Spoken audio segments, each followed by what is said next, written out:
Greetings to all the students. I welcome you all in the next video of class 8 midterm question paper Hindi medium. मतलब आज हम class 8 mid term के Hindi medium का question paper को solve करेंगे और देखेंगे कि किस प्रकार से क्वेश्चन आते हैं और हमें पेपर में कैसे अटेम्प्ट करना चाहिए। ठीक है, तो हम शुरू करते हैं। 60 अंक का आपका पेपर होता है, 2.5 घंटे आपको पेपर करने के लिए मिलते हैं। ठीक है, ये कुछ बेसिक इंस्ट्रक्शंस हैं जो आपको पेपर में मिलती हैं, जो आपको पढ़नी चाहिए। अब हम पढ़ेंगे यहाँ से खंड क। ठीक है, उससे पहले एक चीज शुरू करने से पहले एक चीज मैं आपको दिखा दूं। जैसे आपकी नोटबुक होती है वैसे ये मेरी नोटबुक है।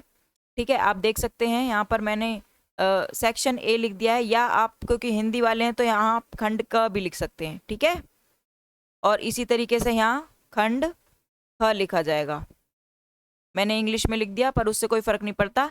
ऐसे ही आपको इतनी बड़ी ही शीट होती है, राइट हैंड साइड पर एक लाइन खींच लेनी है, जिसके यहाँ पर हम क्या करेंगे, यहाँ पर हम रफ वर्क करेंगे। अपना जो भी कैलकुलेशन होगी उसका रफ वर्क करेंगे।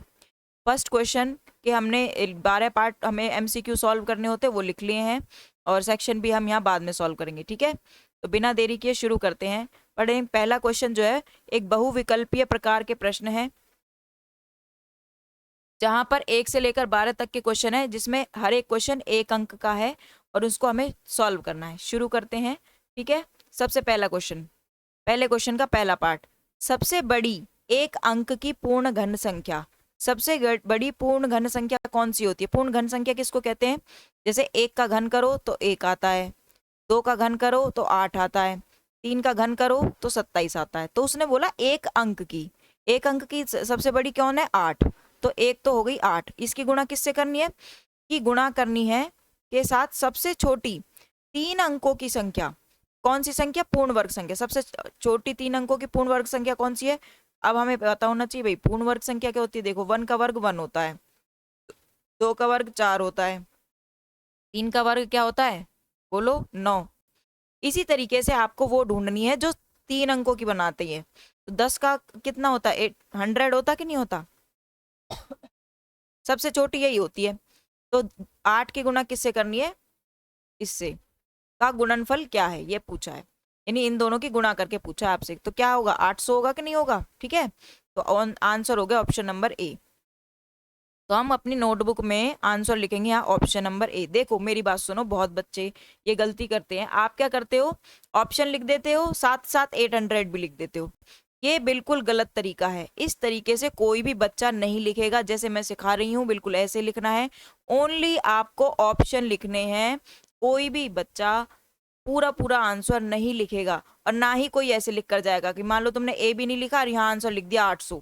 ये बिल्कुल गलत तरीका है, बिल्कुल भी गलत तरीका। जब एमसीक्यू क्वेश्चन है तो आपको आंसर एमसीक्यू में ही देना है। ठीक है, इस तरीके से। और छोटे अल्फाबेट्स बनाने हैं, बड़े अल्फाबेट नहीं बनाने हैं। मतलब ए बी सी डी इन चारों का यूज करना है आपको। समझ गए मेरी बात को? ठीक है, चलें आगे। चलो, बहुत अच्छे बच्चे हैं और अच्छे तरीके से इसको करना है। ठीक है, कोई भी गड़बड़ नहीं करेगा, जैसे मैं सिखा रही हूँ बिल्कुल ऐसे करना है। अगला सारे क्वेश्चन आपकी बुक के आए हुए हैं। अगला क्वेश्चन है 34, 30 और 000 का मानक रूप बताइए क्या होता है। तो मानक रूप लिखने के लिए मैंने इसको ऐसे लिख दिया, 4 जीरो है ना, तो क्या हम इसे ऐसे नहीं लिख सकते? 4 जीरो 10 की घात 4 लिख सकते हैं ना। अच्छा, तो अब दशमलव लगाएंगे। देखो माइनस का 5 तो हो ही नहीं सकता, माइनस का 6 भी नहीं हो सकता, तो ये ऑप्शन तो पहले ही कट गई। ठीक है, अब बच गया ऑप्शन नंबर सी और डी। देखो यहाँ पर 34 के बाद दशमलव लगाया उसने, यहाँ 3 के बाद दशमलव लगाया। जितना दशमलव छोटे अंक पे होगा उतना अच्छा होगा। तो आंसर क्या होगा? Option number D. ठीक है, क्या होगा? Option number D. गलत ये भी नहीं है, लेकिन इन दोनों में से करेक्ट कौन सा है? डी वाला, क्योंकि इसमें 3 है और इसमें कितना है? 34 है। तो 34 को नहीं लेंगे, 3 को लेंगे। 3 के बाद दशमलव में क्या है? 4 3। तो मेरा ऑप्शन नंबर सेकंड क्वेश्चन का क्या आ गया? डी आंसर आ गया। ठीक है, समझ गए? चलें आगे। ऐसे ही आपको अपनी कॉपी में सॉल्व कर लेना है। आगे देखो थर्ड क्वेश्चन, निम्नलिखित में से कौन सा रोमन अंक सही नहीं है? सही नहीं है ये बताना है। देखो एक्सेल तो होता है, किसको कहते हैं एक्सेल? 40। जब भी हम किसी से भी पहले लिखते हैं इसका मतलब एल में से एक्स को घटाया जा रहा है, माइनस है ये माइनस, यानी 50 में से क्या घटा रहे हैं 10, तो आंसर क्या आएगा 40। तो ये हो गया एक्सएल। ये क्या होता है, ये होता है 9। ये क्या होता है, इसी तरीके से 90। ये क्या है, क्या आपने ये पढ़ा है, नहीं पढ़ा, तो इसका मतलब यही आंसर है। मतलब उसने पूछा था सही कौन सा नहीं है, ये तो सारे सही हैं, तीनों तो सही है, लेकिन बी वाला सही नहीं है। तो ऑप्शन नंबर 3 में हमारा, सॉरी क्वेश्चन नंबर 3 में हमारा क्या आंसर होगा, ऑप्शन नंबर बी करेक्ट है। चलें आगे। अब देखो चौथा क्वेश्चन, सी एक्स एक्स को क्या लिखेंगे। देखो सी का मतलब क्या होता है रोमन नंबर में 100, अगेन सी का मतलब क्या होगा 100, फिर 10x है तो उसका जगह क्या हो जाएगा 10, फिर से क्या हो जाएगा 10, इन सबको जमा कर दो क्या आएगा 220। कहाँ है, ऑप्शन नंबर सी, ये आंसर होगा। ठीक है, यानी चौथे क्वेश्चन में क्या आंसर आएगा, ऑप्शन नंबर सी करेक्ट है। क्लियर है, अब समझ रहे हो ना तुम कैसे करने हैं क्वेश्चन। आंसर शीट में ओनली ऑप्शन लिखना है। पांचवा क्वेश्चन देखो, निम्न संख्याक मिस्र की प्रणाली में दिए हुए इजिप्ट वाले हैं को दर्शाते हैं। देखो ये बुक का क्वेश्चन है आपकी, और याद हो तो आपके यूटी 3 में भी आया था। आपको बताना है कि कौन सा नंबर बता रहा है। देखो ये जो क्वेश्चन मार्क जैसी शेप होती है ये क्या दिखाती है 100, तो 200 हो गए, यानी हमारे पास आंसर आ गया 200 हो गया। ये वाली जो पोजीशन होती है ये क्या दिखाती है 10, कितने हैं 1 2 3 4 5 6 7, 7 बार 10 आएगा, यानी कितना हो गया 70। और ये डंडे क्या बताते हैं, काउंटिंग, एक एक डंडा एक बताता है, कितने हैं 6, तो ये हो गया 6, सबको क्या कर दो प्लस कर दो, आंसर क्या आएगा 276, यानी ऑप्शन नंबर बी आपका करेक्ट आंसर होगा। ठीक है, अब अपनी कॉपी में लिख देंगे बी। ये तरीका होता है बेटा पेपर को सॉल्व करने का, ठीक है ना। चलो अगला क्वेश्चन देखो, ये मैंने थ्योरम्स आपकी क्लास में लिखवाई थी। कौन सा कथन हमेशा सत्य होता है, प्रत्येक आयत एक वर्ग है, ये प्रॉपर्टी हमने पढ़ी थी और यही इसका आंसर है। आगे भी पढ़ लेते हैं। क्या प्रत्येक समचतुर्भुज एक वर्ग होता है, बिल्कुल नहीं, क्योंकि वर्ग में प्रत्येक कोण 90 डिग्री का होता है, समचतुर्भुज में 90 डिग्री का कोण नहीं होता। क्या वर्ग एक आयत होता है, ये स्टेटमेंट हमेशा ट्रू नहीं है, ठीक है, कभी कभी हो सकती है। ऐसे ही समांतर चतुर्भुज भी एक समचतुर्भुज होता है लेकिन हमेशा नहीं होता, कभी कभी होता है। तो हमारा आंसर क्या होगा, ऑप्शन नंबर ए, यानी छठे क्वेश्चन का आंसर क्या होगा, ऑप्शन नंबर ए। समझ गए, ये तरीका होता है पेपर को करने का। ओके, अब चलें आगे के ऑप्शन हम यहाँ पे लिखेंगे। क्वेश्चन नंबर 7, यह जांचने के लिए कि क्या कोई संख्या 24 से विभाज्य है तो क्या हमें इसकी विभाज्यता की जांच करनी चाहिए, कब, कि भाई वो 4 और 6 से भाग हो जाए, 200 और 12 से हो जाए, 3 और 8 से हो जाए, 10 और 14 से हो जाए। अब याद हो तो ये क्वेश्चन बिल्कुल आपकी बुक का क्वेश्चन है, बिल्कुल भी आप बिल्कुल भी अलग नहीं है। इससे ऊपर एक क्वेश्चन था, पेज नंबर मुझे याद नहीं है, जिसमें आप 36 की विभाज्यता नियम देख रहे हो।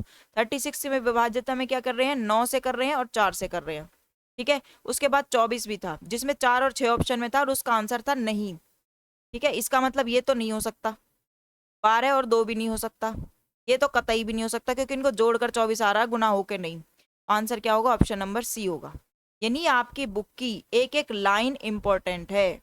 इस बात से एक बात समझ आ गई कि बुक की एक एक लाइन क्या है, इंपॉर्टेंट।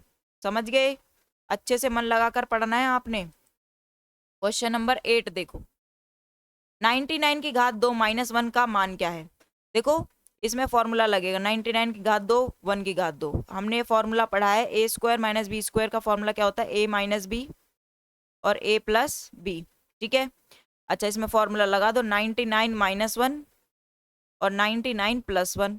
ठीक है, कितना हो जाएगा 98, और इधर कितना हो जाएगा 100। जब इनकी मल्टीप्लाई करेंगे तो क्या आएगा 9800 है ऑप्शन में, बिल्कुल है।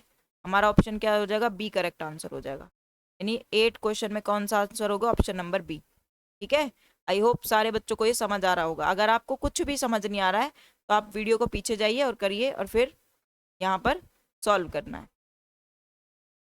6x प्लस में 1 का स्क्वायर का विस्तारित रूप पूछा है। विस्तारित रूप मतलब इसको एक्सपेंड करना है। तो बेटा एक फॉर्मूला होता है, सभी ने पढ़ा होगा, a प्लस बी की घात 2। क्या फॉर्मूला होता है, a की घात 2 प्लस 2ab प्लस में b की घात 2। ठीक है, तो a कितना है 6x, उसकी घात 2 कर दो, प्लस में 2, a 6x है, देखो यहाँ से वैल्यू निकाल लो, ये a है ये b है, 6x और 1 प्लस b की घात 2 मतलब 1 की घात 2। 6 के घात 2 करोगे तो क्या हो जाएगा 36x स्क्वायर प्लस 6 दूनी कितना हो जाएगा 12x प्लस में 1। ये आंसर है, कुछ करना ही नहीं है। अगर जिस बच्चे को ये फॉर्मूला याद नहीं है तो फिर आप ये क्वेश्चन नहीं कर पाओगे। कौन सा ऑप्शन है, देखो option number A correct answer है। ठीक है, तो यहाँ पे होगा ऑप्शन नंबर ए। समझ गए? बहुत अच्छा, चलो आगे चलते हैं। इसको मिटा दूं?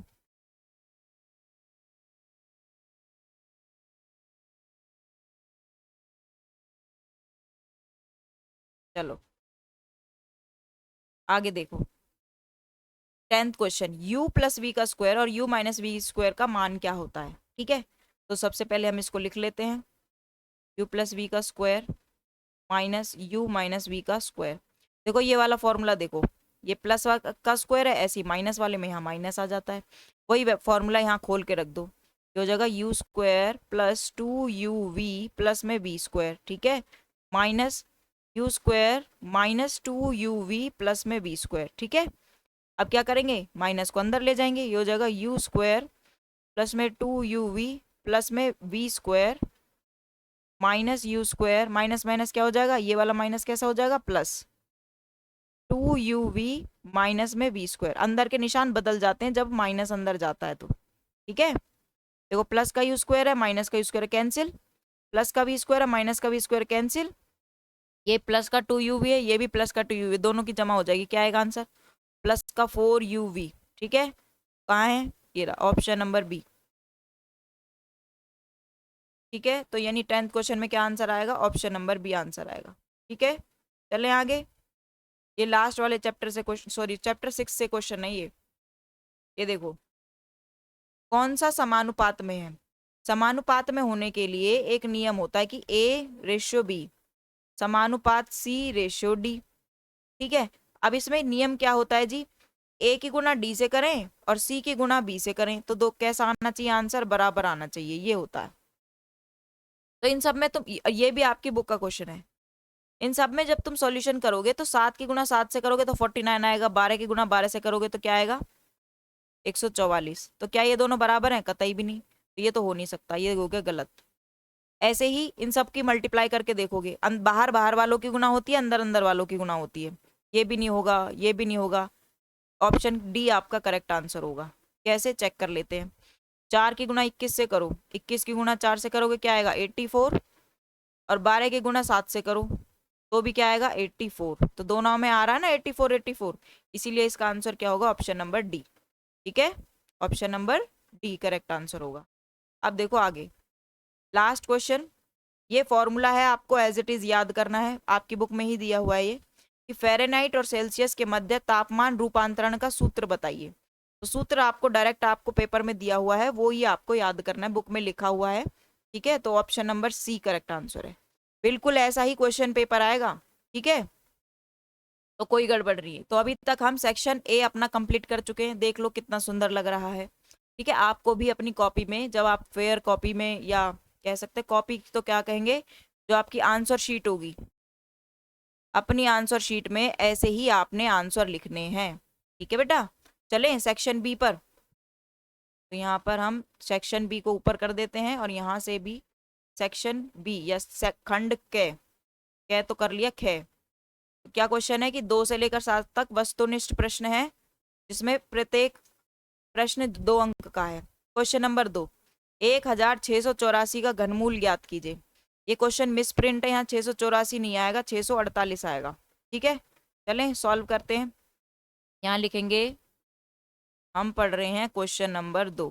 ठीक है, घनमूल निकालने के लिए हमें क्या करना पड़ता है, हमें करना पड़ते हैं गुणनखंड 10648। चलो इसको 2 से भाग करेंगे। देखो जिस बच्चे को भाग करना नहीं आता वो ऐसे भाग करके देखेगा। 2 से भाग करो इसको, 2 पंजे 10, फिर आ जाएगा 0 0, उतार लेंगे 6, 2 तिया 6, फिर 0, फिर उतार लेंगे 4, फिर आएगा 2 दूनी 4, फिर उतार लेंगे, क्या आएगा, यहाँ 0 आ जाएगा, घटा यहाँ से 8 उतारेंगे, 2 चौक 8। तो जो ये आंसर आता है ना, ये वाला, ये लिखते हैं हम यहाँ भाग करके, तो आएगा 5324।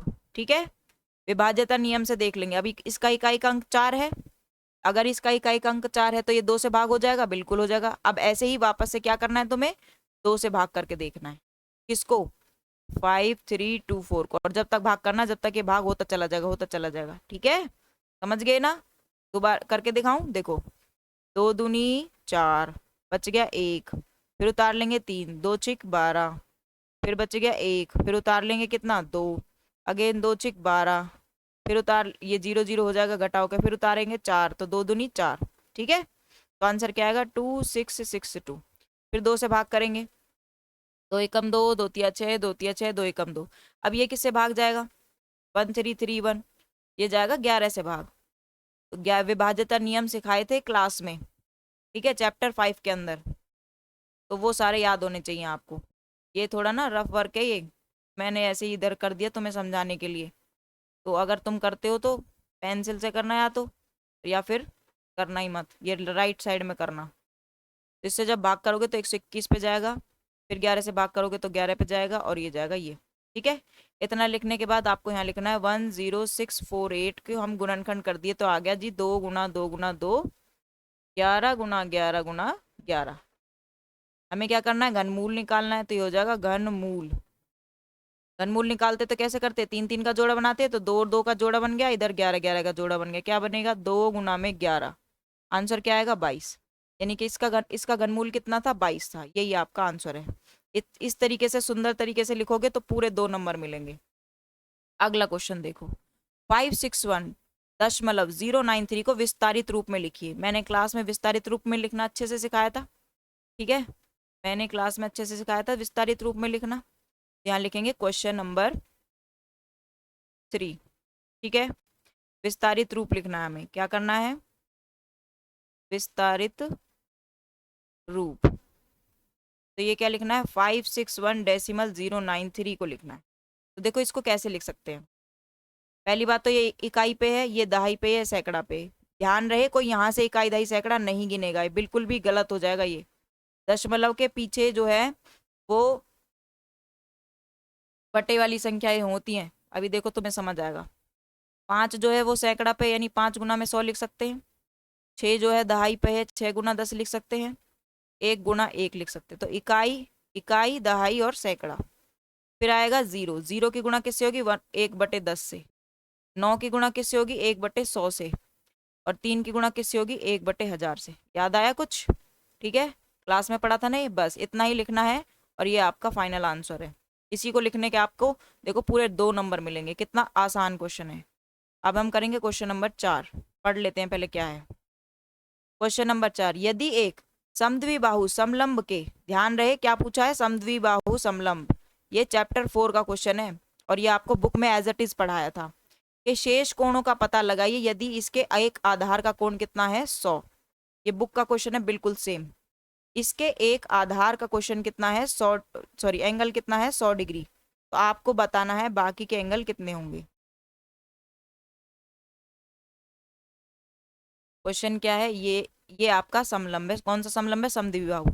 समद्विबाहु समलंब है तो इसकी 2 भुजाएं कैसी हो जाएंगी बराबर। ये कौन है ए, ये बी, ये सी, ये डी। क्वेश्चन में क्या है बताया है कि ये वाला कोण जो है 100 डिग्री का दे रखा है। तो आपसे पूछा है कोण ए क्या होगा, बी क्या होगा, सी क्या होगा और डी क्या होगा।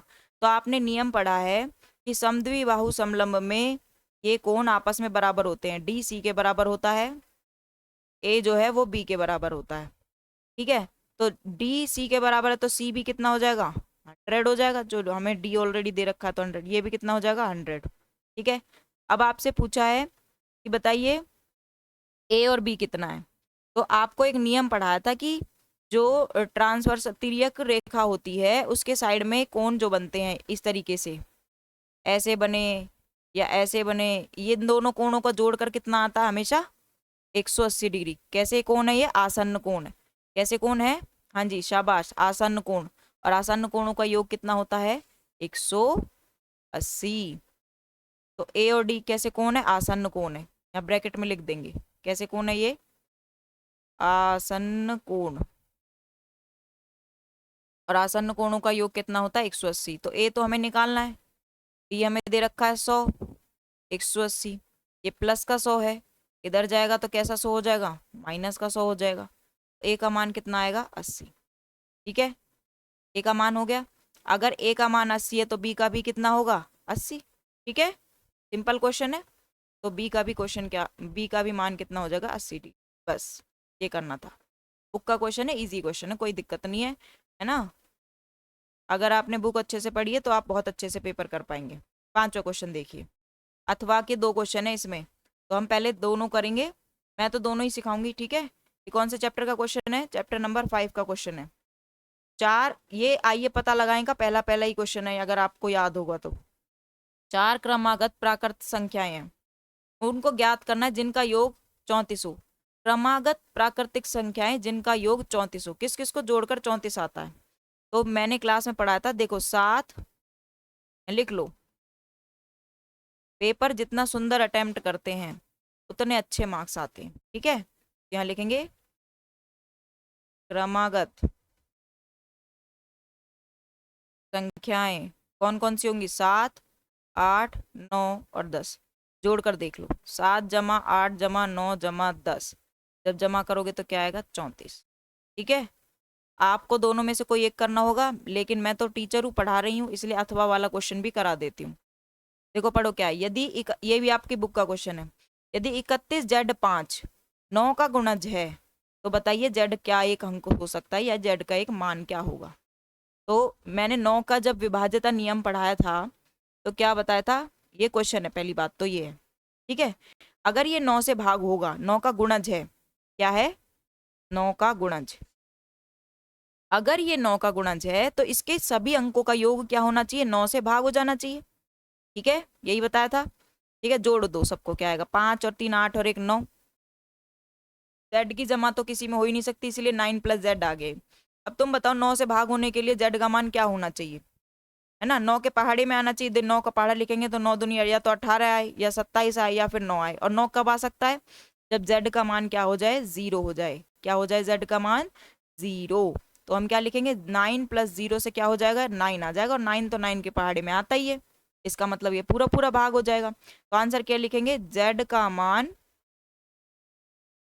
0 होगा, ठीक है, समझ गए। तो आंसर क्या होगा, जेड का मान क्या होगा, 0। क्लियर हो गया, ये आपका फाइनल आंसर है। इन दोनों में से कोई आपको एक करना है, मैं तो कहूंगी ये ऊपर वाला आसान है, ये करना चाहिए था आपको, ठीक है, कंपैरेटिवली। आई होप आपको समझ में आ रहा है। अगर देखो आपको क्लास समझ में आ रही है ना, तो आपको मुझे कमेंट में बताना है कि मैम हाँ हमें अच्छे से समझ आया, और मेरी बात ध्यान से सुन लो, पेपर बिल्कुल ऐसा ही आएगा, और आपको अच्छे से तैयारी करनी है, ठीक है, इसलिए तुम्हारे लिए ही बना रही हूँ मैं ये। क्वेश्चन नंबर 6 देखो, नीरजा एक बालिका है, ठीक है, उसकी आयु 1 साल है, ठीक है, तो यहाँ लिख लेते हैं, ये लिख लेते हैं भैया, नीरजा की आयु दे रखी है, आपको पता है, गिवन, टू प्रूव, जो हम लिखते हैं ना इसके भी नंबर देती है मैम। नीरजा की आयु कितनी है, 1 वर्ष, ठीक है। नीरजा के बड़े भाई की आयु है 5 साल, ठीक है, तो यहाँ लिखेंगे बड़े भाई की आयु कितनी है, 5 साल का है बड़ा भाई, ठीक है। अच्छा और पढ़ते हैं आगे, बताइए कि जब नीरजा और उसके भाई की आयु का अनुपात 1:2 है, तब नीरजा की आयु क्या होगी, ठीक है। तो अनुपात कितना दे रखा है, अनुपात कितना दे रखा है भाई, 1:2, ठीक है। यानी जब उसके भाई की एज जो है उससे डबल हो जाएगी, यानी एक का दुगना हो जाता ना, डबल हो जाएगी, ये बताना है हमें। तो हम कहेंगे नीरजा की आयु पूछिए ना हमसे, कैसे निकालेंगे, 2x = 5 और x बराबर क्या हो जाएगा, 5/2, x मान लेंगे उनकी आयु को, है ना, क्या आ जाएगी, 2.5 वर्ष आ जाएगी। उससे दुगनी साल में कब होगी, जब वो 2.5 वर्ष की होगी, ठीक है, क्लियर हो गया, बस यही आंसर है। अब आ जाओ क्वेश्चन नंबर 7 पर, ये भी आपकी बुक का क्वेश्चन है, ये नीरजा वाला भी आपकी बुक का क्वेश्चन, एक सिंगल क्वेश्चन इस पेपर में आपकी बुक से बाहर नहीं है, और ये बिल्कुल डिपार्टमेंट का भेजा हुआ क्वेश्चन पेपर है, ऐसा ही पेपर आपके पेपर में आएगा। क्वेश्चन क्या है, 4:9 के समानुपाती 2 अनुपात लिखिए, ठीक है, तो देखो कितना आसान है लिखना। क्वेश्चन नंबर 7, 4:9 ये दे रखा है, यानी सबसे पहला लिखेंगे तो पहला समानुपाती लिखेंगे तो क्या लिखेंगे, 4 को भी 2 से गुणा कर दो, 9 को भी 2 से गुणा कर दो, आंसर क्या आएगा, 4 दूनी 8, 9 दूनी 18, एक तो ये आंसर होगा। और 2 लिखने थे ना, दूसरा लिखो 4/9, ऊपर भी 3 से गुणा कर दो, नीचे भी 3 से गुणा कर दो, 4×3 = 12, 9×3 = 27। ठीक है, बस देख लो अब कितना इजी है ना। आगे देखो क्वेश्चन नंबर 8। और पूछता तो अगले स्टेप में 4 से गुणा करते थे, 5 से गुणा कर देते, अभी 2 ही पूछे तो 2 ही लिखने हैं। और क्वेश्चन नंबर 8, अरे क्वेश्चन नंबर 8 पढ़ने से पहले तो हमें पहले सेक्शन बदलना पड़ेगा। अब तो हम अगले सेक्शन पे आ गए, यहाँ लिखेंगे खंड ग। अभी तक हमने 2 सेक्शन पढ़ लिए हैं, अब हम तीसरे पे आ गए हैं। और अभी अभी तक तुमने मेरे चैनल को सब्सक्राइब नहीं किया तो फटाफट कर दो, क्योंकि आगे की पढ़ाई भी हमें इसी पे करनी है। चलो आगे देखो, सेक्शन डी में यानी ग में 8 से 10 तक लघु उत्तर वाले प्रश्न है, और प्रत्येक प्रश्न कितने अंक का है? 3 अंक का। अब याद हो तो ये वाले क्वेश्चन मैंने क्लास में करवाए थे बहुत अच्छे से। निम्नलिखित संख्याओं को हिंदू संख्याओं को में परिवर्तित किए बिना जोड़ने का प्रयास कीजिए। इनको जमा करनी सिखाई थी मैंने क्लास में बहुत अच्छे से। लिख लेते हैं, चलो। CC XXX यहाँ लिखेंगे पहला क्वेश्चन, CC XXX प्लस, किसके साथ प्लस करना है? 4 टाइम्स C है XCCC। ठीक है, चलो करते हैं। तो सबसे पहले हमने कैसे सीखा था? C को C में जमा करेंगे, तो C की जमा किस में हो जाएगी? 4 बार C में। तो बेसिकली इनको सबको इकट्ठा लिख लो। कितने C हो गए बेटा? 6 हो गए, है ना। 4 2 6 हो गए ना। तो एक नियम आपने पढ़ा था कि 4 बार से ज्यादा, 4 से ज्यादा कभी भी, 4 से ज्यादा कभी भी एक रोमन नंबर रिपीट नहीं हो सकता। तो 5C को जब इकट्ठा करेंगे तो कितना बन जाएगा? 500 बन जाएगा ना। और 500 को क्या लिखते हैं? D लिखते हैं, तो ये क्या हो जाएगा? DC। ये तो हो गया एक भाग। सेकेंड पार्ट में देखो क्या करना है, ये XXX है और यहाँ एक X है, इनको जमा कर दो। तो कितनी बार X हो जाएगा? 4 बार। अब तुम खुद बताओ, क्या हम एक रोमन नंबर को 4 बार लिख सकते हैं? बिल्कुल भी नहीं। 3 बार से ज्यादा नहीं लिख सकते। तो ये क्या लिखा जाएगा?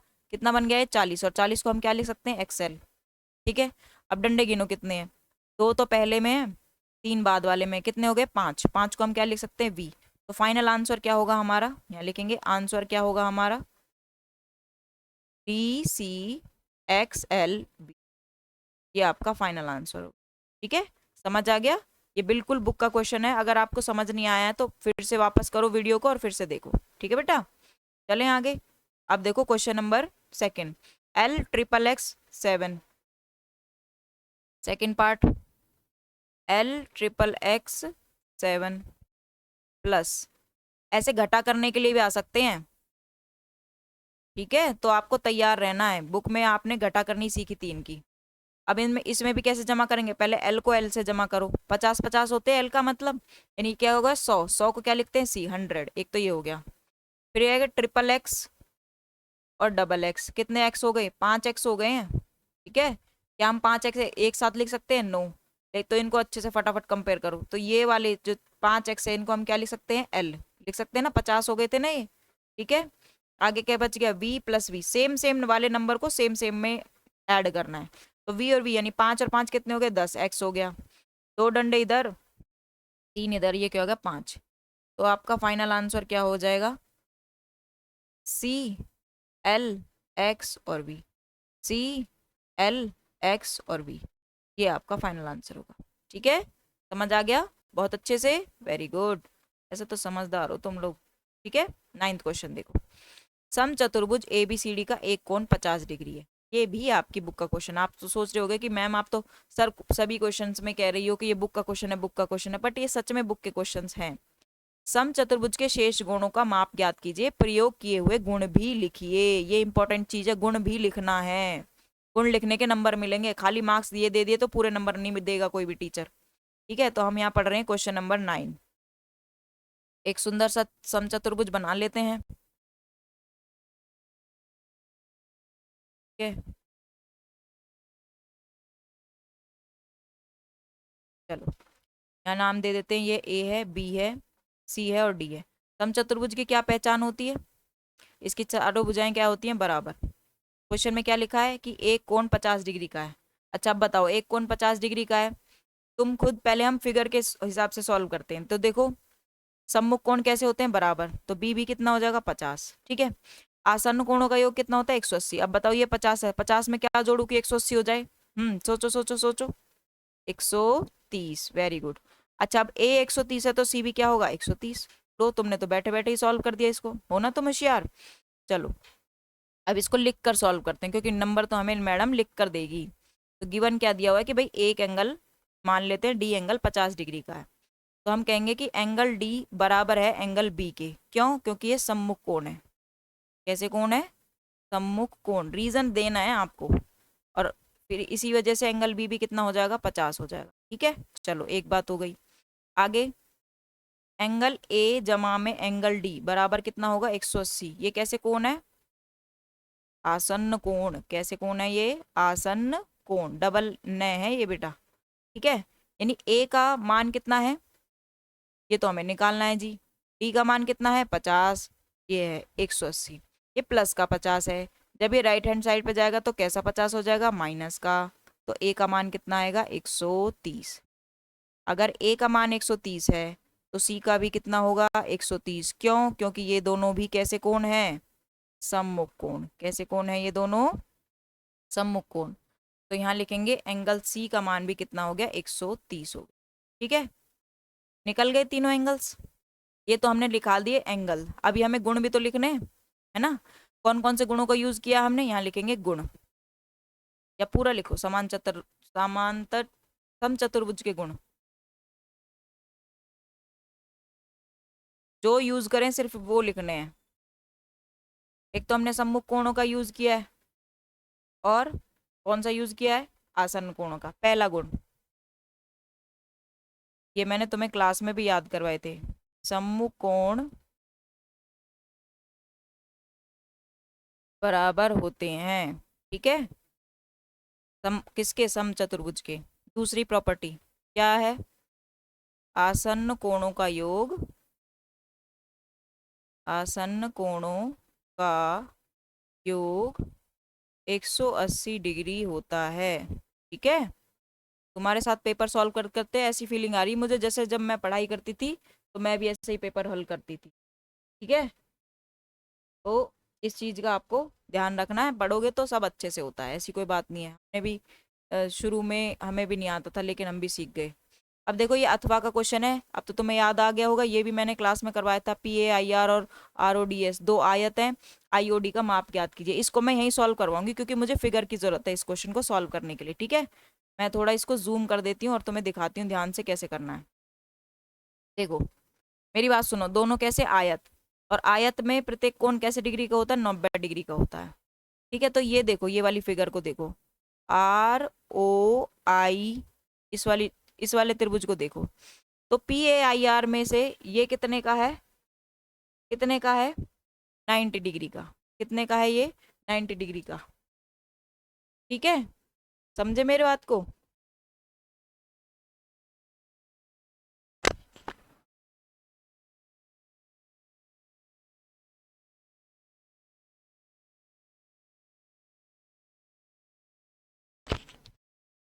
उसके बाद देखेंगे, ये तो 90 डिग्री का हो गया आई पे। तो हमें क्या बताना है? ये माला बताना है पहले। मैं इसको मान लेती हूँ ये एक्स है। तो एक आपने प्रॉपर्टी पढ़ी थी क्लास 7 में, क्या पढ़ी थी जी? त्रिभुज के तीनों कोणों का योग कितना होता है? हाँ जी 180 होता है। यहाँ लिखेंगे त्रिभुज ROI में तो क्या होगा? एंगल ROO और I सबको जोड़कर कितना आना चाहिए? 180 आना चाहिए। यानी ये हो जाएगा 30 जमा x जमा में 90। क्या आना चाहिए इनको जोड़कर? 180। तो ये हो जाएगा x, 90 और 30 को जोड़ोगे कितना आ जाएगा? 120। अच्छा ये प्लस का 120 है, इसको राइट हैंड साइड पे भेजेंगे तो माइनस का 120 हो जाएगा। कितना हो जाएगा? 60। यानी ये मुझे कितना मिल गया? 60 मिल गया। अब मैं इसको मिटा देती हूँ क्योंकि मुझे और कुछ काम करना है। मुझे एक क्वेश्चन में पूछा है मेरे से ये वाला एंगल बताओ। ठीक है, IOD पूछा है ना। तो मुझे एक बात बताओ, जो ये टोटल एंगल है इसको मैं कलर कर देती हूँ। ये ये एक आयत का कोण है कि नहीं है? बिल्कुल है। और आयत का एक कोण कितने डिग्री का होता है? 90 का। मैंने ये कितना माना था? x, और ये मुझे निकालना है। यानी कोण x और कोण IOD दोनों को जोड़कर कितना आना चाहिए, 90 डिग्री। एक्स अभी क्या निकाला है, 60। और आईओडी हमें निकालना है, तो आईओडी का मान क्या हो जाएगा, 90 माइनस 60। तो आईओडी का मान कितना हो जाएगा बेटा, 30 डिग्री। कितना हो जाएगा, 30 डिग्री। ठीक है, समझ गए मेरी बात को, ऐसे करना। ये पूरा एज इट इज आपको अपनी उस कॉपी में सॉल्व करना है, अगर आप पेपर में सॉल्व करते हो तो।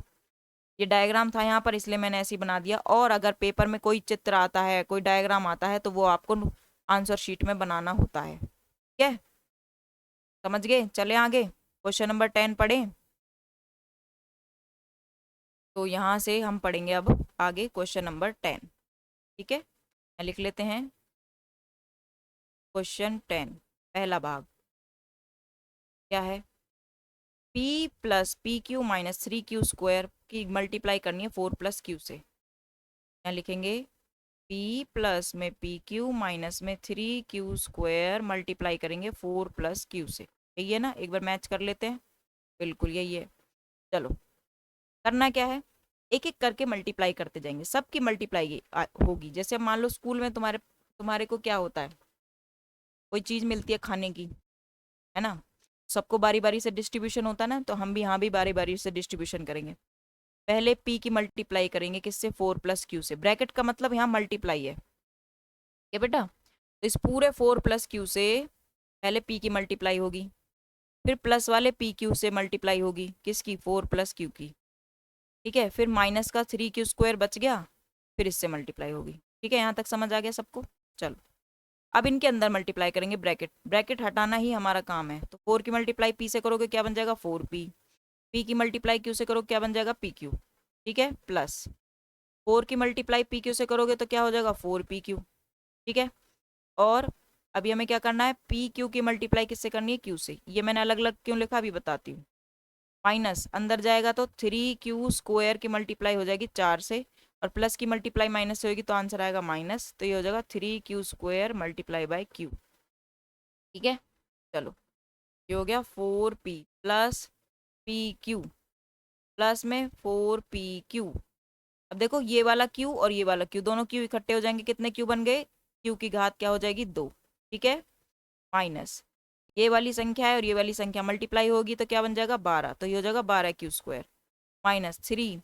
ये q स्क्वायर है, यहाँ q की घात 1 है, तो घात कितनी हो जाएगी, 3। ठीक है, देखो और सिंप्लीफाई हो सकता है। ये देखो, ये भी पी क्यू है, ये भी पी क्यू है, दोनों की जमा कर दो। 4 और 1 पी क्यू मिलकर कितने हो जाएंगे, हाँ जी, 4 और 1 मिलकर कितने हो जाते हैं, 5। ये क्या आएगा answer, 5pq plus P Q square minus, और ये क्या अब इनके और जमा हो सकती है, बिल्कुल नहीं हो सकती। क्यों नहीं हो सकती मैम जी, हाँ जी, इसलिए नहीं हो सकती क्योंकि ये सारे असमान पद है। इसमें p है, इसमें पी क्यू है, इसमें पी क्यू की घात 2 है, इसमें खाली क्यू की घात 2 है। ये सभी असमान है, इसलिए अब इनके आगे जमा नहीं हो सकती, इसलिए इसको यहीं छोड़ दें। ठीक है, सेकंड भाग देखो, क्वेश्चन का सेकंड भाग क्या था, 5 + z y + 9 इनकी मल्टीप्लाई करनी है। तो जैसे अभी मल्टीप्लाई किया था बिल्कुल ऐसे ही मल्टीप्लाई करेंगे, सबसे बारी बारी करेंगे। तो 5 की मल्टीप्लाई पहले y + 9 से होगी, फिर प्लस जेड की मल्टीप्लाई होगी y + 9 से, फिर अब इनके अंदर मल्टीप्लाई होगी। तो ये हो जाएगा 5y, 9×5 = 45। या ऐसे लिख लो, पहले मैं तुम्हें पूरा करके दिखा देती हूँ, ऐसा ना हो ना कि हमें तो आया ही नहीं। जेड की मल्टीप्लाई y से करेंगे ZY, और जेड की मल्टीप्लाई 9 से करेंगे तो ऐसे लिख लो। ये क्या हो जाएगा, 5y, 9×5 = 45, ZY, और ये हो जाएगा 9z। क्या इनकी और जमा हो सकती है, क्या इनमें से कोई समान पद है, नहीं है, तो इनको यही आंसर छोड़ दो।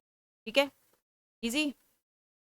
चलो, अब हम पढ़ेंगे खंड खंड गह। ठीक है, ये हो जाएगा खंड ह। क्वेश्चन नंबर 11,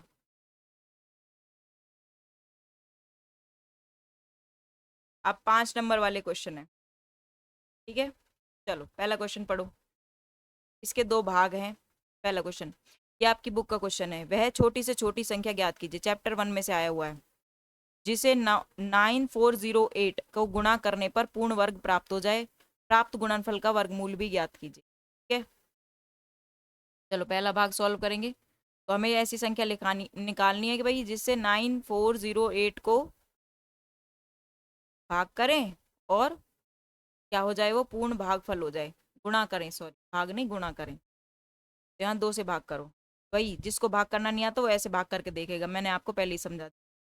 हो जाएगा 2 चौक 8, 2 सत्ते 14, 2 चौक 8। फिर आगे भाग करेंगे तो 2 दूनी 4, 2 तिया 6, 2 पंजे 10, 2 दूनी 4। फिर 2 से भाग करेंगे तो आएगा 2 एकम 2, 2 दूनी 4, नहीं 2 दूनी 4 नहीं, 2 एकम 2 ही आएगा, है ना। 2 एकम 2, 2 सत्ते 14, 2 छः के 12। फिर 2 से भाग होगा, 2 पंजे 10, 2 अट्ठे 16, 2 अट्ठे 16। 2 से भाग होगा, इकाई अंक देख के पता चल रहा है मुझे कि मैं 2 से भाग करना है मुझे ये। 2 दूनी 4, 2 नीम 18, 2 चौक 8। फिर 2 से भाग होगा, 2 एकम 2, 2 चौक 8, 2 सत्ते 14। बस यहीं रुक जाओ। अब 7 है इसका इकाई अंक, तो जब हम 2 से कौन कौन सी संख्याएं भाग होती है जिनका इकाई अंक 0, 2, 4, 6, 8 होता है। इसके अलावा कोई संख्या होगी तो वो 2 से भाग नहीं होगी। समझ गए ना मेरी बात को। तो अब ये कितने से भाग होगा, 3 से भाग होगा। कैसे पता चला, 1 + 4 + 7 करो। 7 4 11 और 1 12, क्या 12 3 के टेबल में आता है, आता है जी। तो ये पूरी संख्या भी किससे हो जाएगी, 3 से भाग हो जाएगी। ठीक है, करो 3 से भाग।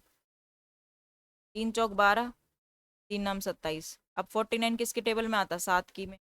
7 सत्तू 49। ठीक है, ये हो गया। क्लियर है, समझ आ गया। अब देखो दो गिनो कितनी बार आया है, आई थिंक 6 बार आया है। तो 9408 क्या लिख सकती हूँ मैं, 2 गुना 2 गुना 2 गुना 2 गुना 2 गुना 2। ठीक है, फिर 3 गुना में 7 गुना में 7। वर्ग निकालने के लिए कितने कितने का जोड़ा बनाते हैं, 2 2 का। बना दो। 7 का 7 से, क्या 3 का जोड़ा बना, नहीं बना। इसका मतलब 3 क्या है, अकेला है। ठीक है, इसका मतलब 3 ही वो संख्या है जिससे भाग करने से हमें क्या हो जाएगा, ये पूर्ण वर्ग संख्या बन जाएगी। ठीक है, ये क्या हो जाएगा, पूर्ण वर्ग संख्या बन जाएगी। तो यहाँ लिखेंगे 3 से भाग करना है, गुणा करना है, गुणा करना है। भाग नहीं लिखेंगे, यहाँ गुणा लिखेंगे। गुणा करने पर, क्योंकि 3 का ही जोड़ा नहीं है ना, उसी का जोड़ा बनाना है हमें, तो एक्स्ट्रा 3 ले आएंगे हम। यह संख्या पूर्ण वर्ग बन जाएगी। ये बेटा, समझ गए। अच्छा, पूर्ण वर्ग बन जाएगी तो हमें वर्गमूल भी निकालने को कहा है। वर्गमूल निकालो। जोड़ा बना दिया, इनमें से एक एक पेयर उठा लो। 2 से एक उठाएंगे, एक 2 से उठाएंगे, दूसरा 2 से उठाएंगे। 3 का पेयर जब बन जाएगा हम 3 से गुणा कर देंगे, तो 3 से भी ले लेंगे और ये ले लेंगे 7 से। सबकी गुणा करो। 2 की गुणा 2 से करो पहले 4, 4 की गुणा 2 से करो 8। तो अगर तुम्हें नहीं करना आता तो पहले शुरू से शुरू करो। 2 दूनी 4, बाकी का सब एज इट इज लिख दो। ठीक है, 4 दूनी क्या हो गया, 8। 8 तिया कितना हो गया, 24। और 24 की गुना 7 से करेंगे तो क्या आएगा, 160। ठीक है, ये हो गया आंसर। क्लियर है। अगर किसी बच्चे को मल्टीप्लाई करना नहीं आता तो वो ऐसे कर सकता है। अब हम पढ़ेंगे इसका सेकंड भाग। ठीक है, चलो। 441 वर्ग मीटर क्षेत्रफल वाले वर्ग की भुजा की लंबाई ज्ञात कीजिए। ठीक है, क्षेत्रफल दे रखा है का, वर्ग का। भुजा की लंबाई निकालनी है, तो यहाँ पहले लिख लेते हैं वर्ग का क्षेत्रफल कितना दे रखा है, 441 वर्ग मीटर। अच्छा एक बात बताओ, वर्ग के क्षेत्रफल का फॉर्मूला क्या होता है, भुजा गुणा भुजा। शाबाश, क्या 441। यानी मैं इसे ऐसे लिख सकती हूँ, भुजा की घात 2, 441। यानी मुझे तो भुजा चाहिए, उसके लिए मुझे क्या करना पड़ेगा, 441 का रूट निकालना पड़ेगा। ठीक है, उसके लिए तुम क्या कर सकते हो, गुणनखंड कर सकते हो, कर लो भैया। 441 के गुणा, क्या ये 2 से भाग होगा, बिल्कुल नहीं, क्योंकि इसका एक अंक क्या है, 2। 2 नहीं 1 है, तो 2 से भाग तो ये नहीं होगा। तो कितने से भाग करें इसको, 3 से कर लेते हैं। 3 एकम 3, 3 चौक 12, 3 सत्ते 21। फिर 3 से भाग जाएगा 49। फिर 7 से जाएगा 7 पर, यानी 441 क्या होगा, 2। 2 लिख लेती हूँ, देखो मैं बार बार ऐसी गलती मत करना। 3 गुना 3, 7 गुना 7। जोड़ा बना लो। ये वर्गमूल क्या हो जाएगा, वर्गमूल निकालना है ना इसमें। 3 गुना में 7 कितना हो जाएगा बेटा, 21। 30 मीटर भुजा आ जाएगी। क्वेश्चन में भुजा पूछी थी ना, वर्ग की भुजा, मैं लिखेंगे वर्ग की भुजा, ठीक है, 21 मीटर। ये हो गया आंसर। अगला क्वेश्चन देखो। अब ये क्वेश्चन तो मैंने क्लास में भी करवाया था और आप सब बच्चों ने करा होगा, ये UT 2 में भी आया था ये क्वेश्चन। उसमें 12 की घात 2 दे रखी थी, यहाँ पे 15 की घात 2 दे रखी है, ठीक है।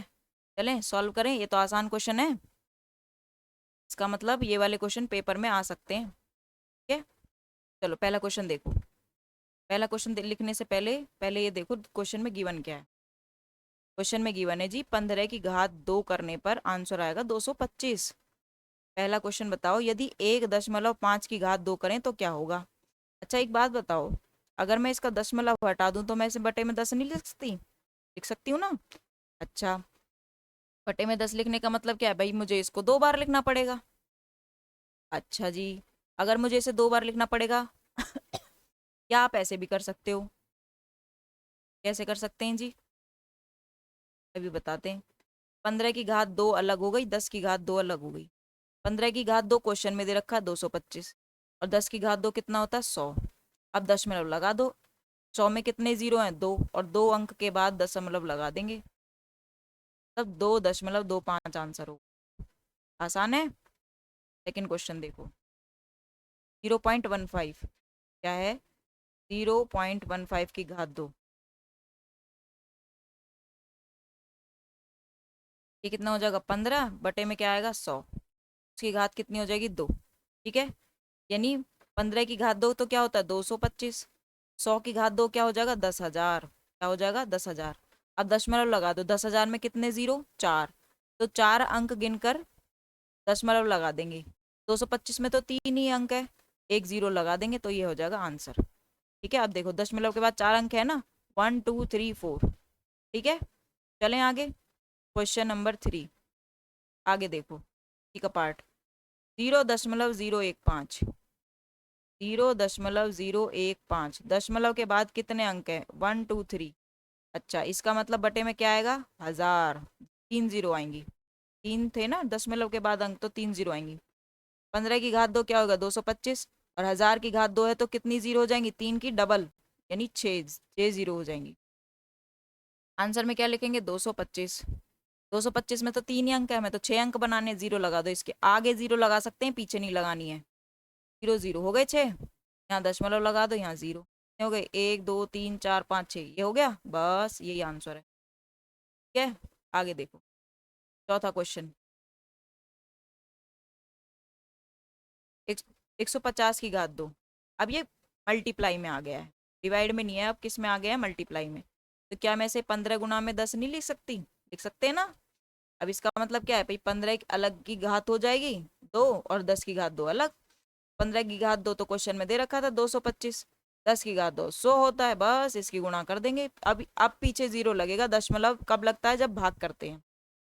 पांचवा क्वेश्चन क्या है, 1500 की घात 2, ऐसे ही इसको कर देंगे, 15 गुणा में 100 की घात 2, मैं लिख सकती हूँ ना 1500 को ऐसे। 15 की घात 2 कितना हो जाएगा 225, 100 की घात 2 कितना होता है 10,000, ट्राई कर देंगे इसको, 4 जीरो आ जाएंगी, बस ये आंसर है, ठीक है। समझ आ गया है ना, ये भी है। चलो अब इसके अथवा वाला क्वेश्चन सॉल्व करते हैं, आपको दोनों में से कोई एक करना है, क्योंकि भाई मुझे तो दोनों कराने पड़ेंगे, तो मैं दोनों करा देती हूँ। देखो, इन्हें सरल कीजिए और घातांक के रूप में लिखिए। चलो पहला क्वेश्चन, 10 की घात -2 और 10 की घात -5। मैंने आपको एक नियम पढ़ाया था, क्या नियम था, यदि किसी की घात बेस सेम हो और घात अलग अलग हो तो घात क्या हो जाती है जमा, यानी 10 की घात है तो 10 की घात क्या हो जाएगी जमा हो जाएगी, कि -2 जमा में क्या हो जाएगा -5, ये आंसर क्या हो जाएगा 10 की घात -7, क्योंकि माइनस माइनस क्या होता है प्लस। इजी, ठीक है। आगे देखो, 5 की घात 7 और 5 की घात 4 भाग में है, लेकिन एक और नियम मैंने आपको सिखाया था, क्या नियम था, यदि किसी की घात भाग में हो और बेस सेम हो तो पावर क्या हो जाती है माइनस हो जाती है, जैसे अभी ऊपर जमा हुई थी ऐसे क्या हो जाएगी माइनस। तो यानी 5 की घात 7 में से 4 घट जाएगा, कितना बचेगा? 5 की घात 3। ये आंसर है। ठीक है। चौथा क्वेश्चन, 9 की घात -7 और 9 की घात 4। 9 की घात -7 भाग में 9 की घात 4, वापस से यही नियम लगेगा।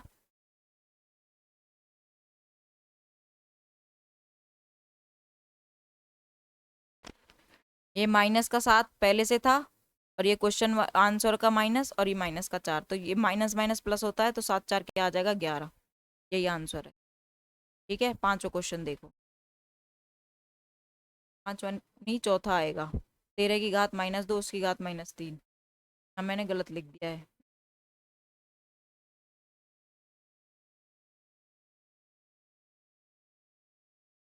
ये हो जाएगा तीसरा, पढ़ रहे हैं हम चौथा। क्वेश्चन क्या था? 13 की घात -2 और उसकी घात -3। तो रूल क्या था? A की घात m हो और उसकी घात n हो, तो घात कैसे हो जाती है? मल्टीप्लाई। यानी 13 की घात मल्टीप्लाई हो जाएगी, -2 की मल्टीप्लाई किससे हो जाएगी? -3 से। माइनस माइनस मल्टीप्लाई होकर क्या हो जाता है? प्लस, और 3 दूनी क्या हो जाएगा? 6। बस यही आंसर है। ठीक है। ये सारे क्वेश्चन कराए हुए हैं क्लास में। आगे देखो, m की पावर 5, n की पावर 12 और mn की पावर 9।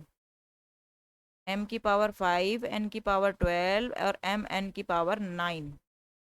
अब क्या करेंगे? m की पावर 5, n की पावर 12, इनकी घात अलग अलग कर देंगे। अलग अलग हो सकती हैं। m और m की घात आपस में जुड़ जाएंगी, यानी 5 की जमा किस में हो जाएगी? 9 में। और n और n की घात जुड़ जाएंगी, प्लस आएगा। ठीक है। m की घात कितनी हो जाएगी? 14। और n की घात कितनी हो जाएगी? 21। ठीक है। बस यही आंसर है। ये बेटा, चलें आगे। अब हम पढ़ेंगे क्वेश्चन नंबर 13। ये आपको पूर्ण समीकरण वाले क्वेश्चन है। ठीक है। मैं आपको ट्रिक लगानी है और फिर सॉल्व करना है। ये भी आपकी बुक में दिए हुए क्वेश्चन है। पढ़ लो इसको एक बार, देखो।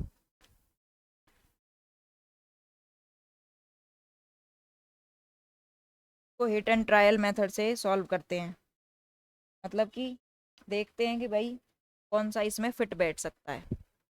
चलें क्वेश्चन करें। तो हम पढ़ रहे हैं क्वेश्चन नंबर 13। पहला क्वेश्चन, यू टी की गुणा किससे करनी है? 3 से। और आंसर आना चाहिए पी यू टी। मतलब यू का मान क्या रखोगे और पी का मान क्या रखोगे, ये बताना है। टी का मान क्या रखोगे? देखो, 50 की गुणा 3 से करो तो आंसर क्या आएगा? 150। यानी यू का मान कितना था? 5। टी का मान क्या था? 0। पी का मान कितना था? 1। बस यही आंसर है। आपको ट्रिक लगाकर सॉल्व करना है कि ये क्या हो सकता है। अगला क्वेश्चन देखो क्या है। पी पी गुणा क्यू क्यू बराबर क्या आना चाहिए? P R P. ठीक है। तो इसमें बहुत सारे ऑप्शन हो सकते हैं, जैसे 22 की गुणा 11 से करो तो आएगा 284। ठीक है। 284 आएगा? नहीं, 242 आना चाहिए। ठीक है। हाँ। 33 की गुणा 11 से करो तो क्या आना चाहिए? 363। 44 की गुणा 11 से करो, क्या आएगा? 484। तो ऐसे बहुत 3 आंसर हो सकते हैं इसके। ठीक है। आगे देखो, क्वेश्चंस आपको अपनी नोटबुक में नोट कर लेने हैं।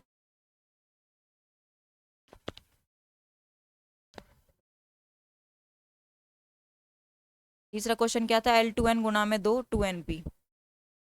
L2n गुणा में 2 बराबर में 2np। ठीक है। तो L और n का मान क्या रख सकते हैं, हमें हमें ये बताना है। देखो, 124 की गुणा 2 से करो, आंसर क्या आएगा? 248 आएगा कि नहीं आएगा? यानी हमारे पास क्या था? L का मान 1 था, n का मान 4 है, p का मान क्या बनेगा? 8। क्या आंसर? चौथा क्वेश्चन, ई एफ की गुणा करेंगे ट्रिपल एफ से, और आना क्या चाहिए? ट्रिपल जी। यानी यहाँ जो संख्या आएगी वो सेम आनी चाहिए। अब एक ध्यान देखो, यहाँ रखो 37 की गुणा करो 3 से, नहीं 7 से गुणा होगी ना, तो आंसर देखो क्या आएगा? 37 की गुणा 7 से करो, उल्टा लिख दिया शायद। 73 आना चाहिए, क्या आना चाहिए? 37 गुना में 7 49, 7 21 और 4 25, ये तो पॉसिबल ही नहीं है। हाँ बेटा ये वाला आंसर है ना, पॉसिबल नहीं है, इसमें लिखेंगे संभव नहीं है। क्या लिखेंगे? ये वाला कूट जो है वो संभव नहीं है, तो यहाँ लिखेंगे संभव नहीं। ठीक है, देखो हम बहुत सारे क्वेश्चन सॉल्व कर रहे हैं, पूरा पेपर एक साथ सॉल्व कर रहे हैं, इसलिए वीडियो बड़ा हो सकता है, तो घबराना नहीं है, क्योंकि पेपर भी तो आपका बड़ा ही होता है। ठीक है, मैं भी तो वीडियो शूट कर रही हूँ, सोचो मुझे भी कितना टाइम लग रहा होगा, है ना। तो ऐसे डरना नहीं है, पूरा पेपर जरूर देखना है आपने, पूरा वीडियो जरूर देखना है, क्योंकि पेपर में तो तुम पूरा ही सॉल्व करके आओगे। मैं देखो 575 रखो, इसकी गुणा 5 से करोगे तो आंसर क्या आएगा? 2875, यानी W का मान 5 है, O का मान 7 है, M का मान 2 है, E का मान 8 है। अगर आप ये सोच रहे हो मैम ये हमें कैसे पता चलेंगे, तो बेटा ये तो प्रैक्टिस से ही आएंगे और हिट एंड ट्रायल मेथड से ही होते हैं ये वाले क्वेश्चंस। अब हम पहुंच गए हैं लास्ट सेक्शन पे, यानी खंड डे पे, और हमारे केस स्टडी वाले क्वेश्चन है ये, तो हम पढ़ेंगे अब क्वेश्चन नंबर 14। ठीक है, चलो पढ़ते हैं।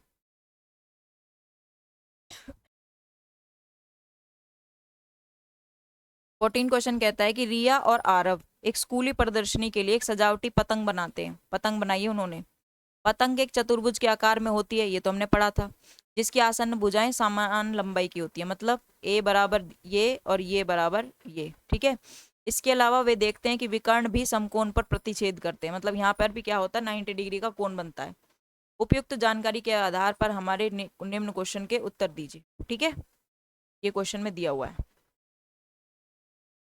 चलो पहला क्वेश्चन, यदि एडी 5 सेंटीमीटर तो सीडी कितना होगा? बताओ, खुद ही बताओ, ये 5 सेंटीमीटर है तो ये कितना होगा? ये भी तो 5 होगा।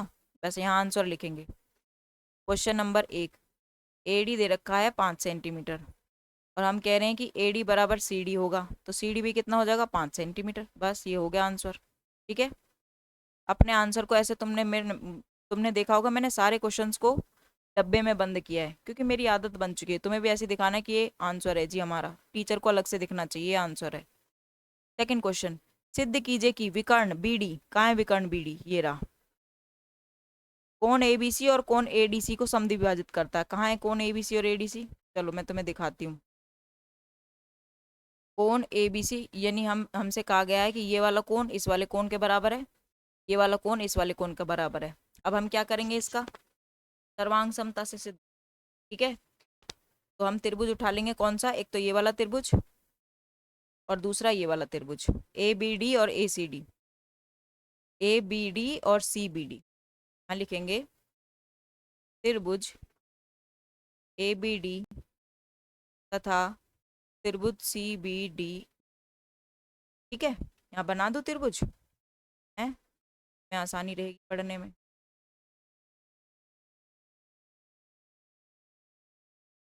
टेढ़ी हो गई, या डी, यहाँ हो गया सी, यहाँ हो गया ए, हो गया बी।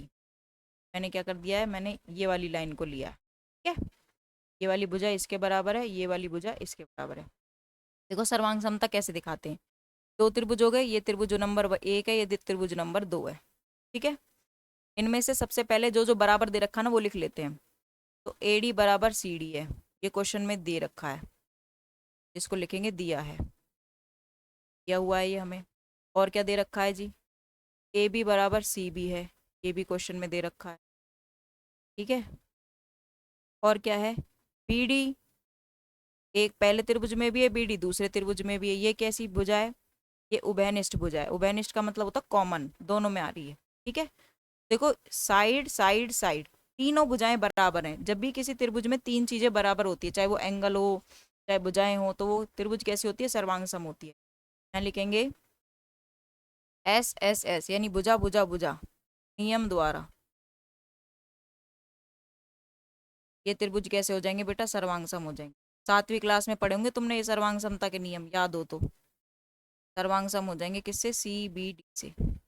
और ये सर्वांग सम है, तो हम क्या कह सकते हैं कि इनके जो ये कोण है सीपी सीटी से, ये भी कैसे हो जाएंगे? बराबर। ठीक है, यानी हम कहेंगे कोण 1 बराबर है 2, 3 बराबर है 4, यानी लिखेंगे CPCT द्वारा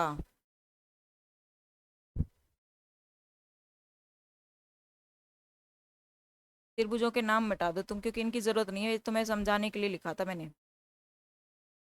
कोण 1 बराबर होगा कोण 2, इसका ये जो मैं सिंबल बना रही हूँ इसका मतलब होता कोण, ठीक है, कंफ्यूजन नहीं होनी चाहिए किसी भी बच्चे को। कोण 3 बराबर कोण 4, बस यही है, दिखाना था कि इनको समद्विभाजित करता है। तुम ऐसे भी लिख सकते हो कोण ABD बराबर है कोण CB के, और कोण ADB बराबर है कोण CDB के, जिस पर कोण बनता है वो बीच में लिखा जाता है, ठीक है। चलें आगे, अब इसका अथवा वाला क्वेश्चन करते हैं।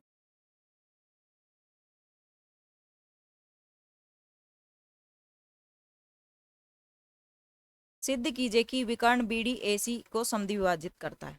विकर्ण BD कहाँ है और AC को समद्विभाजित करता है। तो सबसे पहले हम दोबारा से एक बार डायग्राम बना लेते हैं यहाँ पर, क्या सुंदर सा, मुझे लग नहीं रहा है वैसे सुंदर बन जाएगा, कोशिश कर लेते हैं।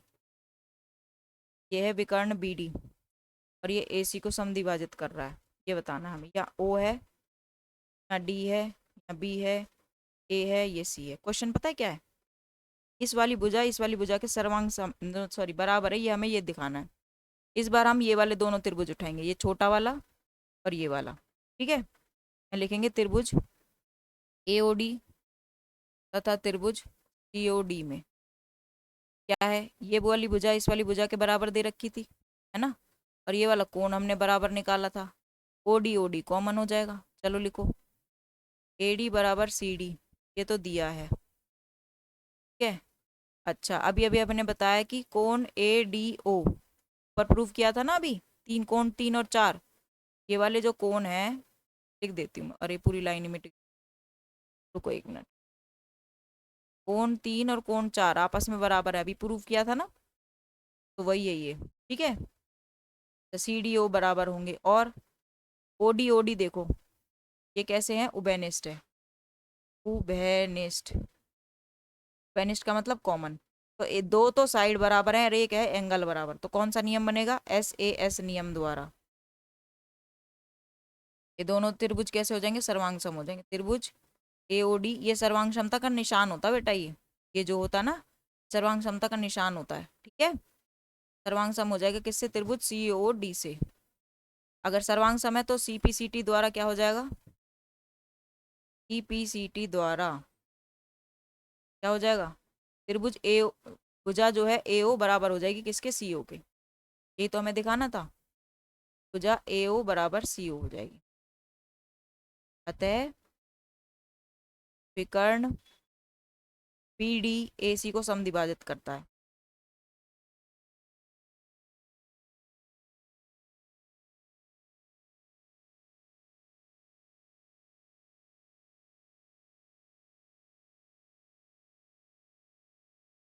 ठीक है, चलें आगे। अच्छा कोण DOC का माप याद कीजिए, ये तो शुरू में ही बताया था कितने का है, 90 डिग्री। इधर आंसर लिख देंगे, कोण DOC कितना है, 90 डिग्री का। क्यों है 90 डिग्री का, क्योंकि जो सम पतंग होती है उसके जो विकर्ण होते हैं वो 90 डिग्री पर कट करते हैं एक दूसरे को। ठीक है, चलें, हो गया क्वेश्चन नंबर 14। अब हम पढ़ते क्वेश्चन नंबर 15। मनीष और तुषार अच्छे दोस्त हैं, ठीक है, जो मेंटल मैथ्स प्रतियोगिता की तैयारी करने के लिए निर्णय लेते हैं, ठीक है। अपनी गणना को तेज और सटीक करने के लिए उन्होंने गणित के शिक्षक श्री नवीन से मदद लेने का निर्णय लिया। तब उनके टीचर का नाम क्या है, नवीन है। तो उन्होंने नवीन सर से हेल्प ली, और नवीन सर ने उन्होंने बताया कुछ सर्व समीकरणों के बारे में। कौन सी सर्व समीकरण, ABC ये दे रखी है, ये अभी अभी जब हम ऊपर क्वेश्चन सॉल्व कर रहे थे तो ये मैंने भी आपको लिखवाई थी। तो उपयुक्त जानकारी के आधार पर निम्नलिखित के उत्तर दीजिए। पहला क्वेश्चन, समीकरण A या सर्व समीकरण A का प्रयोग करते हुए 65 का स्क्वायर का मान ज्ञात कीजिए। तो हमें सर्व समीकरण का प्रयोग करते हुए 65 का स्क्वायर निकालना है। हमें क्या करना है, 65 का स्क्वायर निकालना है। तो देखो एक बात बताओ, ए सर्व समीकरण का प्रयोग करना है ना, तो पहले लिख लेते हैं ए सर्व समीकरण क्या होती है, क्वेश्चन पेपर में ही लिखी हुई है ये तो, 2AB प्लस में B स्क्वायर। 65 को क्या मैं ऐसे नहीं लिख सकती, 60 - 5, बोलो लिख सकते हैं ना। ए का मान क्या है 60, बी का मान क्या है 5, बस ये रख दो यहाँ पर। ठीक है, ये तुम्हें समझाने के लिए लिखे हैं मैंने ये दोनों। ये हो जाएगा 60 की घात 2 +2, 60, बी की जगह 5 प्लस बी की घात 2 क्या हो जाएगा 5 की घात 2, बस इसकी गुणा कर दो, ये हो जाएगा 3600। इनकी गुणा करोगे तो कितना आ जाएगा 600, और 5 की गुणा करोगे 5 से तो क्या आएगा 25। स्क्वायर का मतलब क्या होता है 2 बार गुणा करना, ये तो आपको पता है। अब इन सब की जमा कर देंगे, आंसर क्या आ जाएगा 4225। यानी 65 का जो स्क्वायर है वो क्या आएगा 4225, ये आंसर हो गया, जो कि पहले क्वेश्चन का आंसर। सेकंड क्वेश्चन पढ़ो। सर्वसमीका सी का प्रयोग करके 98 और 102 का मान ज्ञात कीजिए। तो पहले क्वेश्चन लिख लेते हैं, मैं 98 और 102 का मान लिखना है। सर्वसमीका लिख लेते हैं। अच्छा एक बात बताओ, 98 को 100 - 2 लिख सकते हैं क्या? बिल्कुल लिख सकते हैं। 102 को 100 - 2 लिख सकते हैं क्या? लिख सकते हैं जी, यहाँ गुणा का निशान था। तो बेसिकली अगर मैं इस फॉर्मूले से देखूं तो ये कितना आ जाएगा 100 की घात 2 और -2 की घात 2, है ना। 100 की घात 2 का मतलब क्या होता है 10,000, 2 की घात 2 का मतलब क्या होता है 4, माइनस कर दो 9996। ठीक है, ये आंसर होगा। अगर देखो यहाँ माइनस में गड़बड़ करोगे तो दिक्कत हो जाएगी। कैसे माइनस करेंगे, यहाँ ऐसे जीरो हासिल लेगा इससे, तो ये तो हो जाएगा 0, ये हो जाएगा 9, है ना। ये हासिल लेगा, सॉरी ये 10 हो जाएगा, 10 इसको हासिल देगा, ये हो जाएगा 9, ये हो जाएगा 10, फिर ये हासिल देगा, ये हो जाएगा 9, ये हो जाएगा 10, फिर ये हासिल देगा, ये हो जाएगा 9, और ये हो जाएगा 10। 10 में से 4 के क्या बचेगा 6। कई बार बच्चे क्या करते हैं उल्टी माइनस कर देते हैं, 4 में से 2, ये गलत है। 10 में से 4 गए 6, 9 में से 0 गया 9, 9, 9, ऐसे माइनस करते हैं। ठीक है, हासिल लेनी पड़ती है जब छोटी संख्या में से बड़ी संख्या को माइनस करते हैं जब। आगे देखो, सिद्ध कीजिए कि m+n की स्क्वायर n - m के स्क्वायर के बराबर है। ये क्वेश्चन तो हम अभी थोड़ी देर पहले जब हम MCQ क्वेश्चन कर रहे थे, जब भी मैंने आपको करवाया था। ठीक है, तीसरे क्वेश्चन का पहला पार्ट हम सॉल्व कर रहे हैं। क्या है m+n की घात 2 -n - m की घात 2 बराबर 4mn सिद्ध करना है। तो हम लेफ्ट हैंड साइड लेकर चलेंगे, राइट हैंड साइड को प्रूव करके दिखाएंगे। तो अभी हमने फॉर्मूला क्वेश्चन में ही दे रखा है, वो लिख लेते हैं और फिर सॉल्व करेंगे।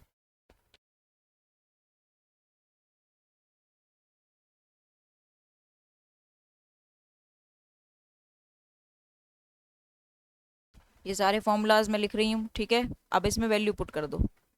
ए की जगह पे m रखो और n की जगह रखो b, मतलब b की जगह पे n रखो।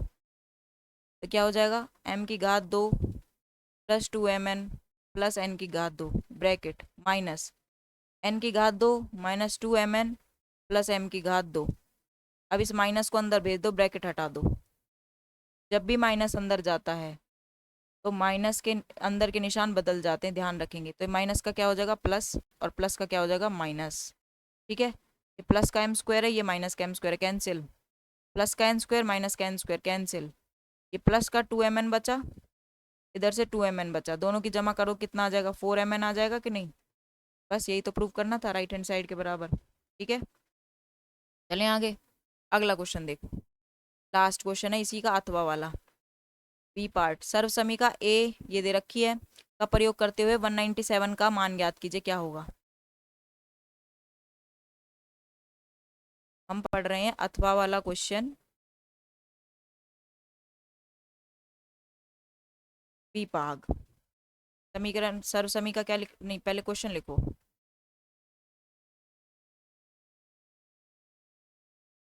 चलो 197 की स्क्वायर निकालनी है आप।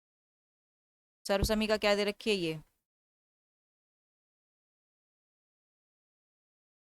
ठीक है, तो देखो इसको क्या लिख सकते हो आप, 197 की स्क्वायर 197 में 3 जोड़ दूं और 3 घटा दूं, और यहाँ लिख दूं 3 की घात 2। ठीक है, 197 में 3 जोड़ो कितना आ जाएगा 200, यहाँ से कितना आ जाएगा 194। 3 की घात कितना होता है 9, इन दोनों के आपस में मल्टीप्लाई कर दोगे तो क्या आ जाएगा 38800, और ये 9, इसको जोड़ दो, आंसर क्या आएगा 38809। ठीक है, ये फाइनल आंसर है। इनको सर्व समीकरणों को हल करके ही सॉल्व करना होता है, डायरेक्ट आप नहीं कर सकते। अब हम पहुंच गए हैं इस पूरे पेपर के लास्ट क्वेश्चन पर, दैट इज क्वेश्चन नंबर 16 पर। प्रशांति भुवन, ये भी बुक का ही क्वेश्चन है, लेकिन उसमें रोहन नहीं दे रखा, खाली 2 ही बच्चों के नाम है। रोहन ने अपने विद्यालय के पास फूड कार्ट का व्यापार शुरू किया है। फूड कार्ट मतलब खाने की रेडी लगाई है। प्रशांति ने 75,000 रुपये, भुवन ने 50,000, रोहन ने 25,000 रुपये का निवेश किया है, मतलब बिजनेस शुरू करने के लिए पैसे डाले इतने। पहले साल के अंत में उन्हें 40,000 रुपये का लाभ हुआ। तो जिसने जितने ज्यादा पैसे डाले हैं उतने ज्यादा रुपए उसे मिलेंगे, है ना। तो ये इसी तरीके से बंटने चाहिए। तो क्वेश्चन समझ आ गया ना। उपयुक्त जानकारी के आधार पर निम्नलिखित प्रश्नों के उत्तर दीजिए। सबसे पहला क्वेश्चन, उनके निवेश का अनुपात ज्ञात कीजिए। तो ये 7 चैप्टर का क्वेश्चन है, ठीक है। पहला क्वेश्चन करने से पहले हम पहले लिख लेंगे कि सबने कितने कितने रुपए दिए हैं, ठीक है भाई, हमें पता होना चाहिए ना। तो प्रशांति ने कितने रुपए दिए हैं, हाँ जी 75,000। भुवन ने कितने रुपए दिए हैं, 50,000। रोहन ने कितने रुपए दिए हैं, 25,000, ठीक है। लाभ कितने रुपए का हुआ है, 40,000 का। चलें पहला क्वेश्चन, हमें क्या निकालना है, तीनों का अनुपात निकालना है। अनुपात निकालने के लिए सबको क्या करना पड़ेगा, भाग। पी से प्रशांति, पी से भुवन और आर से रोहन, ऐसे याद रख लेंगे। तो जगह 75,000 अनुपात 50,000 अनुपात 25,000, ठीक है। सबको भाग कर देंगे 25,000 से, तो आ जाएगा 25 तिया 75, 25 दूनी 50, 25 एकम 25। अगर वैसे तुम्हें दिक्कत हो रही है तो तुम एक स्टेप और भी कर सकते हो। मान लो ये तीनों जीरो काट दी, यहाँ बचेगा 75, यहाँ बचेगा 50 और यहाँ क्या बचेगा 25, ठीक है। तो यह बन गया अनुपात, आंसर, ठीक। चलें आगे, अगला क्वेश्चन। भुवन को कितना लाभांश मिला, मतलब भुवन का हिस्सा हिस्सा बताना है हमें। अच्छा अब एक बात बनो, सुनो, कुल अनुपात कितना है, 3, 2, 5 और 1, 6। हमें किसका निकालना है, भुवन का हिस्सा। और कायदे से देखा जाए तो भुवन का हिस्सा कितना है, 2 है। क्या है भुवन का हिस्सा, 2। और टोटल कितना था, 6। वैसे लाभांश कितना है, 40,000। समझ गए भाई, 6 में से 2 हिस्से किसके हैं, भुवन के हैं। 3 हिस्से किसके हैं, प्रशांति के। फिर जिसने जितने ज्यादा पैसे दिए थे उसको जब प्रॉफिट होगा उसी हिसाब से रुपए मिलेंगे ना उनको, ठीक है। मेरी बात समझ आ गई। तो ये लिखा है मैंने। और वैसे रुपए के में निकालेंगे तो 40,000 से गुना कर देंगे। तो 2 एकम 2, 2 तिया 6, आंसर क्या आएगा, 40,000 बटे 3, ठीक है। इसको डिवाइड कर देंगे तो आंसर क्या आ जाएगा, 13,333। इतने रुपए मिले भुवन को, ठीक। अगला क्वेश्चन देखो, प्रशांति के लाभांश और रोहन के लाभांश के बीच का अंतर निकालना। अंतर का मतलब है घटा करनी है, माइनस करना है। पहले तो हमें पता ही होना चाहिए प्रशांति को कितना हिस्सा मिला और उसको रोहन को कितना मिला। क्या लिखेंगे, प्रशांति का हिस्सा कैसे मिल निकालेंगे, देखो टोटल कितने थे, 6। 6 में से 3 भाग किसको मिलेंगे, प्रशांति को। 40,000 से गुना कर देंगे, डिवाइड कर दो। 3 एकम 3, 3 दूनी 6, 2 एकम 2, 2 दूनी 4। यानी प्रशांति को कितने रुपए मिलेंगे, 20,000। क्यों मिलेंगे मैम, इसको इतने ज्यादा रुपए क्यों मिल रहे हैं, क्योंकि प्रशांति ने पैसे भी तो ज्यादा दिए थे ना बेटा, ठीक है। ये हो गया, समझ गए। अब हम किसका निकालेंगे, रोहन का। रोहन ने सबसे कम पैसे दिए थे इसलिए उसको प्रॉफिट भी सबसे कम मिलेगा। रोहन का हिस्सा 6 में से कितना मिला, 1। टोटल कितना है, 40,000। तुम जब इसको भाग करोगे तो ये आएगा 6,666.7 दशमलव में जाएगा ये, ठीक है। ये हो गया रोहन का हिस्सा। हमें क्या निकालना है, दोनों का अंतर। अंतर का मतलब क्या होता है, घटा। 20,000 में से माइनस कर देंगे 6,666 को, क्योंकि यहाँ देखो दशमलव है तो ऊपर भी दशमलव लगा लो। तो जब इसको घटा करोगे तो क्या आएगा, 3, 3, 3, 3, 3, 1, ठीक है। इतना अंतर आएगा दोनों, ये आंसर है, समझ गए। ये फाइनल आंसर। अब इसका बी और इस क्वेश्चन, इस पीडीएफ, इस वीडियो का लास्ट क्वेश्चन, दिए गए अनुपातों की लुप्त संख्याएं लिखिए। बुक का क्वेश्चन है एज इट इज। अगर 8/24 है तो क्वेश्चन क्या है, भाई 8:24 दे रखा है आपको, इसको मैं और कैसे लिख सकती हूँ, 8/24। आपको पूछा है 3 के बटे में यहाँ क्या आएगा, और 20 के बटे में नीचे क्या आएगा, 20 के बटे नीचे क्या आएगा, ये पूछा है आपसे क्वेश्चन। चलें, जो ये 18/24 है, ये मेरे रफ वर्क कर रही हूँ मैं, तो क्या मैं इसे ऐसे नहीं लिख सकती, 6×3 = 18, 6×4 = 24, काट दो इसको 6 से, तो ऊपर 3 आएगा तो नीचे कितना आएगा, 4। ये क्वेश्चन तो हल हो गया। ठीक है, ये मैं रफ वर्क साथ साथ मिटाती जा रही हूँ। वो जो लाइन मैंने खींची थी ना वो छोटी पड़ गई, तुम्हें वो लाइन खींच के रखनी है, उसी रफ वर्क में करना है क्वेश्चन। अच्छा, अब देखो क्वेश्चन के हिसाब से अगर मुझे करना पड़ेगा तो क्या होगा, भाई 18 की जगह 24 है, समानुपात है, 20 की जगह पे यहाँ x मान लेते हैं, भैया मैं यहाँ क्या मान लेती हूँ, x मान लेती हूँ। अब इसको हल करो। शुरू शुरू में मैंने आपको क्या सिखाया था, a अनुपात b अनुपात c, इस तरीके से हो तो बाहर वाले की गुना बराबर होती है अंदर वालों की गुना के, यानी बाहर वाले की गुना करो, 18 गुना में x बराबर किसके होना चाहिए, 24 गुना 20 के होना चाहिए।